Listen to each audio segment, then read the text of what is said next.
الحمد للہ رب العالمین والصلاة والسلام علی رسول الامین وعلی آلہ وصحبہ اجمعین اما بعد اعوذ باللہ من الشیطان الرجیم بسم اللہ الرحمن الرحیم هل اتاک حدیث ضیف ابراہیم المکرمین اذ دخلوا علیہ فقالوا سلاما قال سلام قوم منکر فراغ الى اہلہ فجاء بعجل سمین فقربه الیہم فقال الا تأکلون باب اکرام الضیف او کما قال علیہ الصلوۃ والسلام۔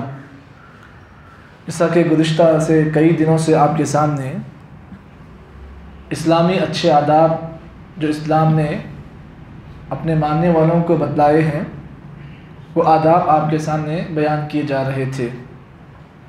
کل کے درس میں آپ کے سامنے اسلامی ایک ادب بیان کیا گیا، وہ یہ ہے کہ مسلمان ہمیشہ اپنے ہر حرکتوں میں، چاہے وہ ہنسی کا معاملہ ہو تو ہنسنے کا طریقہ کیا ہے، اسلام نے اس کو بھی سکھلایا ہے، اور ہمارے نبی کی ہنسی کیسی تھی اس کو بھی بتلایا گیا۔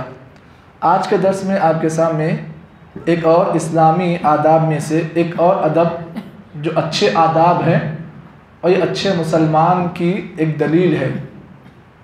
اچھے آداب میں سے ایک ادب یہ ہے کہ جب بھی کسی کے پاس کوئی مہمان آئے تو اس مہمان کی مہمان نوازی کرے، یہ اچھے آداب میں سے ہے۔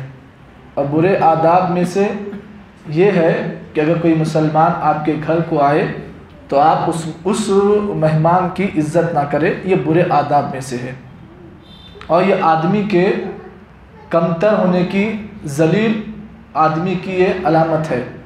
عزت دار آدمی وہ ہوتا ہے، وقار والا آدمی وہ ہوتا ہے جب اس کے پاس کوئی مہمان آئے تو مہمان کو خالی ہاتھ اور خالی منہ مہمان کو واپس نہیں بھیجتا ہے، یہ عزت دار آدمی کی نشانی ہے۔ اور ایک کمتر آدمی وہ ہوتا ہے جب اس کے پاس کوئی مہمان آئے تو مہمان کو خالی زبان، خالی منہ اور خالی ہاتھ واپس لوٹاتا ہے۔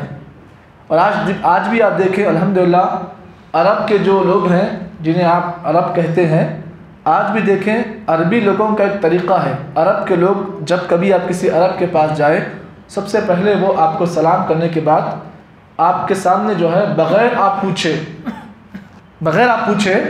وہ کیا کرتا ہے، آپ کے سامنے پانی پیش کرتا ہے، اس کے بعد پھر کھجور پیش کرتا ہے۔ یہ عرب کا ایک طریقہ ہے، ایک ٹرینڈ ہے جو کئی سالوں سے چلتے ہوئے آ رہا ہے۔ الحمدللہ آج بھی یہ طریقہ عرب کے لوگوں میں آج بھی موجود ہے الحمدللہ۔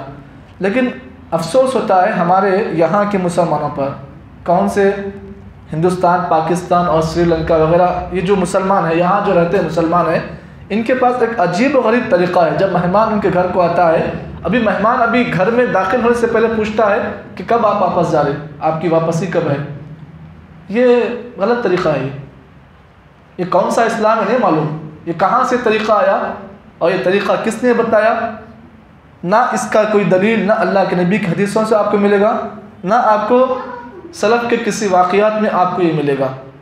بلکہ اگر مہمان آپ کے گھر کو آتا ہے تو وہ آپ کے اپنے رزق کو اپنے ساتھ لے کر آتا ہے۔ مہمان اگر کسی کے گھر کو آتا ہے تو اپنا رزق اپنے ساتھ لے کر آتا ہے۔ اور اگر کوئی مہمان آپ کے گھر کو آ رہا ہے تو آپ یہ سمجھیں کہ اس مہمان کے آنے کی وجہ سے اللہ تعالیٰ میرے گھر میں جو ہے برکت دے گا۔ یہ مہمان آنا گھروں میں اور مہمان کا آنا جانا یہ اس گھر کے برکت والے ہونے کی دلیل ہے۔ کسی گھر میں اگر مہمان آ رہا ہے تو یہ نہ سمجھے کہ مہمان آنا زحمت ہے، بلکہ مہمان آنا یہ رحمت ہے۔ آپ دیکھیے، اگر آپ قرآن مجید کا جائزہ لیں، قرآن مجید کا مطالعہ کریں تو آپ کو ایک مہمان نوازی کی، اللہ نے ایک نبی کے مہمان نوازی کی اللہ نے تعریف کی۔ قرآن مجید کا اگر پڑھیں آپ تو سورہ زاریات کو اگر آپ پڑھیں تو آپ کو ایک نبی کے مہمان نوازی کا اللہ نے تذکرہ، نقشہ کھینچا۔ وہ نبی کون ہے؟ حضرت ابراہیم علیہ السلام۔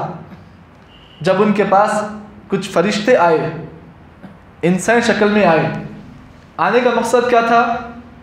جو بستی تھی قوم لوط کی، جو بستی تھی اس کو عذاب دینے کے لیے فرشتے آئے تھے۔ شکل کیسی تھی؟ انسانی شکل میں تھے۔ اور جب ابراہیم علیہ السلام کے گھر میں داخل ہوئے تو سب سے پہلے ابراہیم علیہ السلام کو انہوں نے جو ہے سلام کیا۔ مہمان جب گھر کو آتا ہے تو مہمان کا ادب یہ ہے جب مہمان گھر کو آئے تو سلام کرے۔ ابراہیم السلام پر جب مہمان آئے، جو فرشتے تھے جب آئے تو فقالوا سلاما، کہا السلام علیکم. تو پھر جواب میں ابراہیم السلام نے قال سلام قوم منکرون. اس کے بعد دیکھیے ابراہیم السلام کی مہمان نوازی کو اللہ نے اس طرح سے کھینچا، فراغ الی اہلہ فجاء بعجل سمین. ابراہیم السلام فوری بغیر پوچھے ان فرشتوں کے سامنے جو ہے، جو انسان شکل میں تھے، ان کے سامنے بھنا ہوا جو ہے بچڑا ان کے سامنے رکھ دیا. اور جب دیکھا کہ مہمان نہیں کھا رہے ہیں، فقال الا تاکلون، کیا ہوا کیوں نہیں کھا رہے؟ ابراہیم السلام دیکھا کہ مہمان نہیں کھا رہا ہے تو جواب دیا الا تاکلون، کیا ہوا کیوں نہیں کھا رہے؟ جبکہ مہمان کے سامنے ابراہیم السلام نے کیا کیا؟ جو ڈش تھی اس کو قریب کیا. نہیں کھا رہے تو سمجھے شاید شرمندگی سے نہیں کھا رہے ہوں گے، تو کیا کیا؟ فقربوا الیہم، جو تشتی تھی جو جس میں رکھا ہوا تھا جو بھی کھانا پینا تو سامنے کیا. اس کے بعد فقال الا تاکلون، کیا ہوا کیوں نہیں کھا رہے؟ تو مہمان کا، اگر کوئی مہمان آپ کے گھر کو آئے، اگر کبھی کبھار مہمان شرماتا ہے، نہیں کھاتا ہے، اگر شرمندہ ہوتا ہے، کبھی کبھار کھانے سے پہلے 1000 بار سوچتا ہے کھاؤں نہ کھاؤں، کھاؤں نہ کھاؤں، تو اگر مہمان آپ کے پاس آئے تو جو میزبان ہوتا ہے اس کا یہ حق بنتا ہے کہ مہمان سے پوچھے کیوں نہیں کھا رہے آپ، وجہ کیا ہے نہیں کھانے کی. اب بعض گھروں میں ہم نے دیکھا ہے کہ کوئی مہمان آتا ہے تو بیچارہ نہیں کھاتا تو کیا کرتے، فوری جو ہے اس کے پاس سے وہ جو رکابی ہوتی ہے لے کے چلا رہے گھر میں اندر، پوچھتے بھی نہیں ارے کیوں نہیں کھا رہے بھائی، وجہ کیا ہے. یہ غلط طریقہ ہے اور شاید ایک مسلمان اگر کوئی ہے تو یہ طریقہ نہیں کرے گا انشاءاللہ. اب یہاں پر دیکھیے اللہ کے نبی صلی اللہ علیہ وسلم کی حدیث، اس سلسلے میں ہمارے نبی صلی اللہ علیہ وسلم بڑے مہمان نواز تھے. ہمارے نبی کی شان یہ تھی کہ آپ علیہ السلام بڑے مہمان نواز تھے. آپ کے پاس جب بھی کوئی آدمی مہمان بن کر آتا تو نبی کے پاس جب جو کچھ بھی ہوتا نبی اس کو مہمان نوازی اس کی کرتے. یہ ہمارے نبی کی ایک شان تھی. اس سلسلے میں اللہ کے نبی صلی اللہ علیہ وسلم کی اگر آپ حدیث دیکھیں تو سب سے پہلی حدیث جو میں آج کے درس میں آپ کے سامنے پیش کرنے جا رہا ہوں، راوی حدیث ابو ہریرہ رضی اللہ تعالیٰ عنہ ہے. فرماتے ہیں اللہ کے نبی صلی اللہ علیہ وسلم نے ارشاد فرمایا، من کان یؤمن باللہ والیوم الآخر فلیکرم ضیفہ. نبی نے فرمایا کہ جو کوئی آدمی اللہ تعالیٰ پر اور آخرت کے دن پر ایمان رکھتا ہے، فلیکرم ضیفہ، تو اس کے لیے ضروری ہے، لازم ہے، فلیکرم ضیفہ، کہ وہ اپنے مہمان کی عزت کرے. اس حدیث میں اللہ کے رسول نے پہلے ٹکڑے میں یہ بات بیان کی کہ اگر کوئی آدمی اللہ تعالیٰ پر آخرت کے دن پر اس کا اگر ایمان ہے تو پھر اس کے لیے لازم ہے فلیکرم ضیفہ، کہ وہ اپنے مہمان کی مہمان نوازی کرے. یہ اس بات کی دلیل ہے کہ اگر کوئی آدمی اپنے مہمان کی مہمان نوازی کرتا ہے، یہ اس بات کی دلیل ہے کہ وہ آدمی اللہ تعالیٰ پر اور آخرت کے دن پر اس کا ایمان ہے. اور جس آدمی کے اندر اللہ تعالیٰ پر اور آخرت کے دن پر ایمان ہے تو اس کا مطلب یہ ہے کہ وہ حقیقی مومن ہے. تو مہمان اگر کسی کے گھر کو آتا ہے اور وہ اپنے مہمان کی عزت کرتا ہے تو وہ حقیقت میں مومن ہے. اس کے بعد پھر آپ علیہ السلام نے فرمایا ومن کان یؤمن باللہ والیوم الآخر فلیصل رحمہ. اب جو آدمی اللہ پر آخرت کے دن پر ایمان رکھے فلیصل رحمہ، تو اس کے لازم ہے کہ وہ اپنے رشتہ داروں کی رشتوں کو جوڑے، رشتوں کو ملائے. اور تیسری چیز ومن کان یؤمن باللہ والیوم الآخر فلیقل خیرا او لیصمت.